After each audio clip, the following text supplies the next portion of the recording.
کے بعد نبوت باقی ہے، میرے مصطفیٰ کے بعد کوئی نبوت کا دعویٰ کرے کہ میں نبی ہوں، میرے اوپر جو ہے وحی آتی ہے، میں قرآن جانتا ہوں، میں وہ جو ہے وحی میرے پاس جبریل آتے ہیں، یاد رکھیے وہ جھوٹا ہے۔ حضرت ابو بکر نے پورے صحابہ کی جماعت کے اندر اعلان کیا، نہ میرے نبی نے فرمایا تھا، میں روایت پڑھ رہا ہوں، آپ غور سے سنیں، فرمایا انہو سیکون فی امتی کذابون دجالون قریبا من ثلاثین وفی روایت دجالون کذابون قریبا من ثلاثین کلہم یزعم انہ نبی وانا خاتم النبیین لا نبی بعدی۔ فرمایا میری امت میں سے 30 دجال نکلیں گے، 30 جھوٹے نکلیں گے، 30 فراڈی آئیں گے کہ جو دعویٰ کریں گے کہ ہم بھی نبی ہیں، لیکن یاد رکھنا انا خاتم النبیین لا نبی بعدی۔ اس کے بعد کوئی دعویٰ کرے، چاہے قادیان سے اٹھ کر دعویٰ کرے مرزا قادیانی، چاہے کوئی جو ہے بنو حنیف سے اٹھ کر مسلمہ کذاب دعویٰ کرے، چاہے جو ہے وہ سرزمین یمن سے اسود عنسی دعویٰ کرے یا پھر کوئی اور دعویٰ کرے، اس کے دعوے کو جوتے کی نوک پر اٹھا کے پھینک دیا جائے گا، اس کی بات کو نہیں مانا جائے گا۔ یاد رکھیے مسلمانوں، عقیدہ ختم نبوت ہمارے ایمان کا حصہ ہے۔ اگر کسی کا یہ خیال بھی ہو جائے، دل میں یہ تصور بھی آ جائے کہ ذرا اس کے حالات دیکھ لیتا ہوں، اس سے دلیل پوچھ لیتا ہوں کہ کس دلیل کی بنیاد پر تو ختم جو ہے نبوت کا دعویٰ کرتا ہے کہ میں نبی ہوں، اس کا ایمان بھی چلا جائے گا۔ اور یاد رکھیے مرزائی ہو یا پھر کوئی دوسرا ہو کہ جو نبوت کا دعویٰ کرنے والا ہو یا کسی نے نبوت کا دعویٰ کیا محمد الرسول اللہ صلی اللہ علیہ وسلم کے بعد اور پھر اس کی نبوت کو وہ ماننے والا ہو، یاد رکھیے وہ کافر ہے، وہ زندیق ہے، وہ پرلے درجے کا بے ایمان ہے۔ یہ میں نہیں کہہ رہا ہوں، آپ کے خیال میں یہ آتا ہوگا کہ مولوی صاحب منبر پر بیٹھ کس طرح کی باتیں کہتے ہیں، کبھی جھوٹا کہہ رہے ہیں، کبھی کذاب کہہ رہے ہیں، کبھی یہ کہہ رہے ہیں۔ میں نہیں کہہ رہا، اللہ کے نبی کی حدیث بتا رہی ہے۔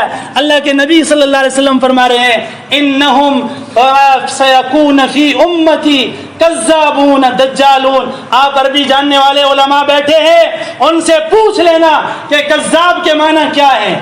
کیا ہے جی کذاب کے معنی؟ کذاب کے معنی سب سے بڑا جھوٹا۔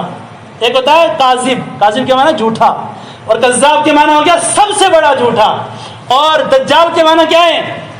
فراڈی، فراڈیا۔ سب سے بڑا فراڈی ہے کہ جو یہ دعویٰ کرے کہ میں نبی ہوں، یا یہ دعویٰ کرے کہ فلاں رسول اللہ صلی اللہ علیہ وسلم کے بعد نبی ہے۔ یاد رکھیے ایسے لوگوں کے ساتھ رشتہ داری، ایسے لوگوں کے ساتھ رشتہ داری، کافروں کے ساتھ رشتہ داری نہیں ہوتی، ہندوؤں کے ساتھ رشتہ داری نہیں ہوگی۔ اگر کوئی اسی حالت میں کہ وہ لڑکی یا لڑکا ہندو ہو، مسلمان نہ ہو، ایمان نہ لایا ہو، کفر کی حالت میں نکاح کرتا ہے، اس کا نکاح نہیں ہے، اس کی رشتہ داری نہیں کرے گی۔ اس لیے ہوشیار رہنے کی ضرورت ہے۔ اس وقت لوگ پیسوں کی لالچ دے کر، ملازمت کی لالچ دے کر اور طرح طرح کی جو ہے وہ کام کر کے ہمارے ایمان کا سودا کرا رہے ہیں، ہمارے ایمان کو خریدنا چاہتے ہیں۔ اس لیے ان سے ہوشیار رہنے کی ضرورت ہے۔ یاد رکھیے میرے نبی پاک صلی اللہ علیہ وسلم کا ارشاد ہے، میں ایک مختصر حدیث سنا کر بات ختم کر رہا ہوں، وقت بہت مختصر ہے، اللہ نے چاہا تو پھر کبھی موقع ملے گا، پھر تفصیلی بات ہوگی۔ اللہ کے رسول علیہ الصلوۃ والسلام نے ارشاد فرمایا فضلت علی الانبیاء بست اعطیت جوامع الکلم ونصرت بالرعب واحلت لی الغنائم وجعلت لی الارض مسجدا وطہورا وارسلت الى الخلق کافہ وختم بی النبیون۔ میرے پاک پیغمبر نے فرمایا لوگوں یاد رکھو مجھے اللہ نے جو ہے تمام انبیاء پر 6 چیزوں میں فضیلت دی ہے۔ نمبر 1 یہ کہ مجھے اللہ نے جوامع الکلم دیے ہیں، بات میرے نبی بہت مختصر کرتے ہیں، اس کے معنی بڑے سارے ہوتے ہیں، سمندر اس کے اندر سمایا ہوا ہوتا ہے۔ میرے نبی نے فرمایا وَنُصِرْتُ بِالرُّعْبِ، رعب کے ساتھ اللہ نے میری مدد کی ہے۔ کافروں کے اوپر محمد الرسول اللہ کا رعب دیکھیے، ایک کافر زندیق کھڑا ہوتا ہے اور وہ کہتا ہے، تلوار ہاتھ میں لے کر تلوار یوں سونپتا ہے اور جو ہے یوں سونت کر کہتا ہے یا رسول، فرمایا من یعصمک یا محمد، اے محمد بتاؤ آپ کو مجھ سے کون بچا سکتا ہے؟ میری تلوار ہوا میں لہرا رہی ہے، اگر میں چاہوں آپ کی گردن اڑا سکتا ہوں۔ محمد الرسول اللہ صلی اللہ علیہ وسلم نے بڑے اطمینان کے ساتھ، بڑے جو ہے وثوق کے ساتھ کہا اللہ۔